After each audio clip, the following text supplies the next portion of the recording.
औज़ुबिल्लाहिमिनश्शैतानिर्रजीम बिस्मिल्लाहिर्रहमानिर्रहीम। आज के लेक्चर में हम HTML के फॉर्म्स पढ़ेंगे। HTML के फॉर्म्स हमारे पास क्या हैं और ये किस तरह होते हैं। तो स्टार्ट करते हैं। सबसे पहले मैं एक HTML का जो फाइल है, जो वर्कस्पेस है, वो मैं ओपन करता हूँ। अपने डायरेक्टरी के अंदर जाके डॉक्यूमेंट्स के अंदर मैं यहाँ पर एक न्यू फोल्डर क्रिएट करूँगा। कंट्रोल शिफ्ट इन दबा के, और यहाँ पर इसको मैं नाम दूंगा फॉर्म्स इन HTML, और इसको मैं डबल क्लिक करके ओपन करता हूँ। ओपन करने के बाद मैं यहाँ पर ओपन विद कोड को क्लिक करूँगा। क्लिक करने के बाद हमारे पास जो विजुअल स्टूडियो कोड है वो ओपन हो जाएगा। और ओपन हो जाने के बाद मैं यहाँ पर एक न्यू फाइल क्रिएट करूँगा। न्यू फाइल के आइकन पर क्लिक करके मैं यहाँ पर लिखूँगा index.html। आप किसी भी नाम से यहाँ पर HTML का फ़ाइल बना सकते हैं। और एंटर प्रेस करने के बाद आपके पास यहाँ पर एक HTML का फ़ाइल मेरे पास बना है, जिसका नाम है index.html। इसके बाद मैं यहाँ पर एक बॉयलर प्रिंट लगाऊंगा। बॉयलर प्रिंट लगाने के बाद मैं यहाँ पर एंटर प्रेस करूँगा। एंटर प्रेस करने के बाद मेरे पास HTML का जो बेसिक स्ट्रक्चर है, बेसिक टैग्स हैं, वो मेरे पास आ जाएंगे। इस टैग्स को आने के बाद मैं यहाँ पर टाइटल दूंगा HTML फॉर्म्स। टाइटल को लगाने के बाद मैं यहाँ पर इसको अपने ब्राउज़र में शो करने के लिए मैं यहाँ पर गो लाइव एक एक्सटेंशन है, जिस पर मैं क्लिक करूँगा। तो ये हमारे पास डिफ़ॉल्ट ब्राउज़र जो है, इसमें ये हमारे पास ओपन हो जाएगा। वहाँ पर हमने जो टाइटल दिया HTML फॉर्म्स, वो हमारे पास यहाँ पर ब्राउज़र में शो हुआ है, HTML फॉर्म्स, जिसका टाइटल है। टाइटल के बाद मैं यहाँ पर लिखूँगा फॉर्म टैग का इस्तेमाल मैं करूँगा और एंटर प्रेस करूँगा। यहाँ पर हमारे पास एक एट्रीब्यूट है, action is equals to double quotes. इसके अंदर हम यहाँ पर या तो पोस्ट लिखेंगे या गेट लिखेंगे।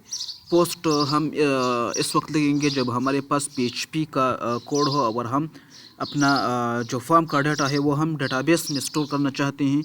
तो यहाँ पर हम लिखेंगे पोस्ट।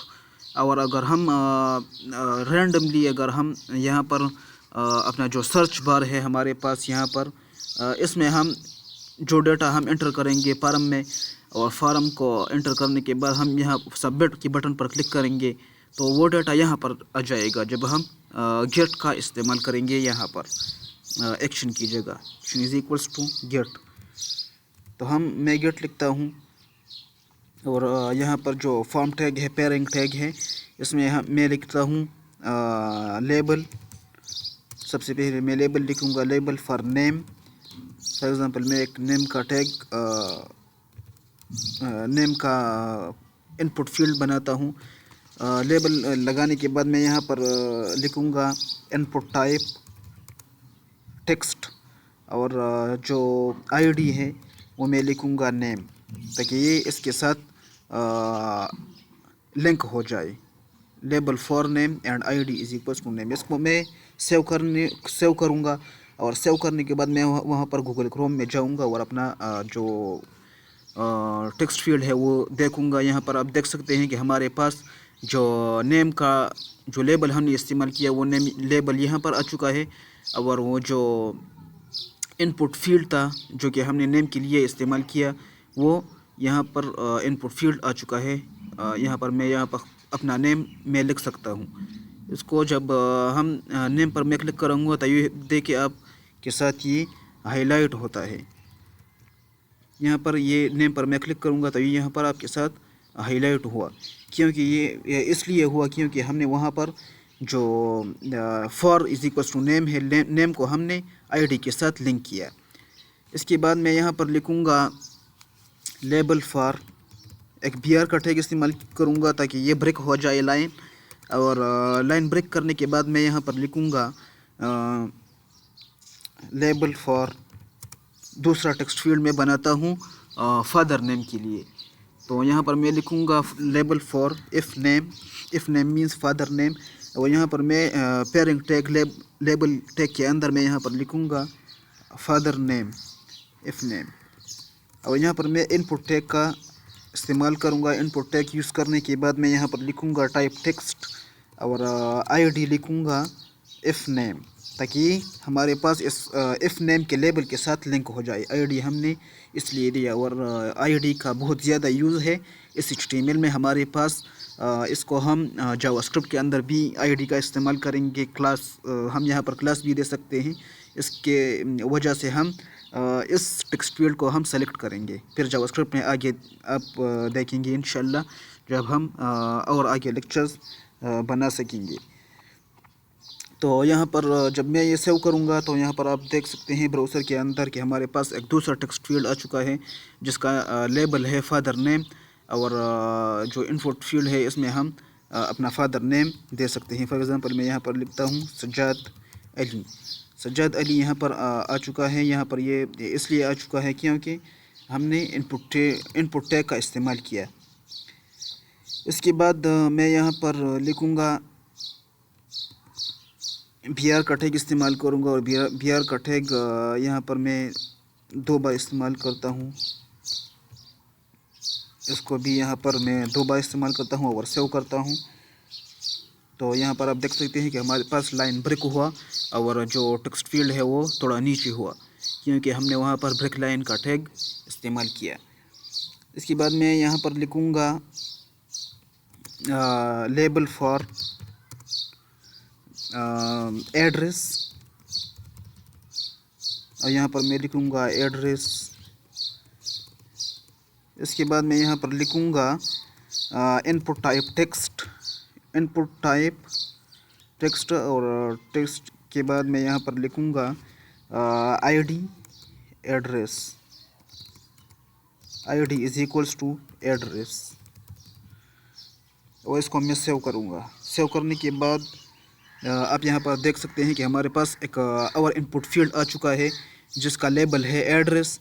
और जो टेक्स्ट फील्ड है इसमें हम अपना जो एड्रेस है वो हम डाल सकते हैं। फॉर एग्ज़ाम्पल मैं यहाँ पर लिखूँगा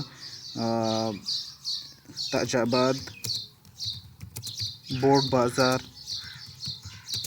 पेशावर, खैबर पख्तूनख्वा, पाकिस्तान। तो यहाँ पर आप अपना एड्रेस डाल सकते हैं फॉर्म के अंदर, और यहाँ पर अपना नेम आप डाल सकते हैं कि उस्मान और सज्जाद अली। यहाँ पर आप अपना फादर नेम डाल सकते हैं। तो ये हमारे पास था फॉर्म, और फॉर्म के अंदर हम अपना डेटा लिखेंगे, और डेटा लिखने के बाद हम सबमिट के बटन पर क्लिक करेंगे, जिससे हमारे पास जो डेटा है वो सबमिट हो जाएगा। अभी यहाँ पर मैं एक और लेबल लिखूँगा। BR का टैग सबसे पहले मैं इस्तेमाल करता हूँ, तो BR। इसके बाद मैं यहाँ पर लिखता हूँ label for phone number, phone, और यहाँ पर मैं लिखता हूँ फ़ोन नंबर। इसके बाद मैं यहाँ पर इनपुट टैग इस्तेमाल करता हूँ इनपुट, और टाइप की जगह मैं यहाँ पर लिखूँगा नंबर, क्योंकि हमारे पास जो फ़ोन नंबर है वो हमारे पास नंबर के फॉर्मेट में होता है, टेक्स्ट के फॉर्मेट में नहीं होता। यहाँ पर हमने इनपुट टाइप हमने लिया है टेक्स्ट। ये टेक्स्ट हमने इसलिए लिया है क्योंकि ये हमारे पास एड्रेस जो है वो हमारे पास टेक्स्ट के फॉर्म में होता है और अल्फ़ाबेट के फॉर्म में होता है। इसके बाद हमने यहाँ पर भी टेक्स्ट का टाइप लिया है, क्योंकि हमारे पास जो फादर नेम है वो भी टेक्स्ट फॉर्म में होगा। जो नेम का टैग है इनपुट, वो भी हमने टाइप टेक्स्ट लिया है, क्योंकि हमारे पास जो नेम है वो टेक्स्ट के फॉर्म में होगा। यहाँ पर हमारे पास जो फ़ोन है, फ़ोन हमारे पास नंबर के फॉर्म में होगा, तो सो देयरफॉर हम यहाँ पर लिखेंगे type is equals to number, और एंटर प्रेस करेंगे, और इसको आईडी देंगे, जो कि वो आईडी देंगे जो हमारे पास यहाँ पर जो फॉर में हम लेबल में हमने इस्तेमाल किया है। आईडी में हम लिखेंगे फ़ोन, और इसको सेव करेंगे। ब्राउज़र में देखेंगे तो यहाँ पर आप देख सकते हैं कि हमारे पास एक और लेबल आ चुका है, जिसका नाम है फ़ोन नंबर, और इसके सामने जो इनपुट फील्ड है वो हमारे पास नंबर का है। इसमें हम टेक्स्ट नहीं लिख सकते हैं, लेकिन हम यहाँ पर नंबर लिखेंगे। फॉर एग्ज़ाम्पल यहाँ पर हम जो कुछ भी नंबर लिख सकते हैं, और इसके बाद हम इसको सबमिट करेंगे। फिर इसके बाद मैं यहाँ पर लिखूँगा एक सबमिट का बटन मैं लूँगा ताकि हमारे पास ये जो फॉर्म है वो सबमिट हो जाए। यहाँ पर मैं लिखूँगा बटन और सबमिट, ये जो सबमिट है वो वाला मैं सेलेक्ट करूँगा और इंटर प्रेस करूँगा। इंटर प्रेस करने के बाद आप यहाँ पर देख सकते हैं कि बटन का टैग इस्तेमाल हुआ है जो कि पेयरिंग टैग है, और यहाँ पर जो टाइप है इसका वो सबमिट है। तो यहाँ पर मैं इसमें के अंदर मैं लिखूँगा सबमिट और इसको मैं सेव करूँगा। सेव करने के बाद ब्राउज़र में जाऊँगा और यहाँ पर आप देख सकते हैं कि हमारे पास एक बटन आ चुका है जिसका नाम जो है वो है सबमिट। और सबमिट के बटन पर जब हम क्लिक करेंगे तो ये डेटा जो है ये हमारे पास सबमिट हो जाएगा।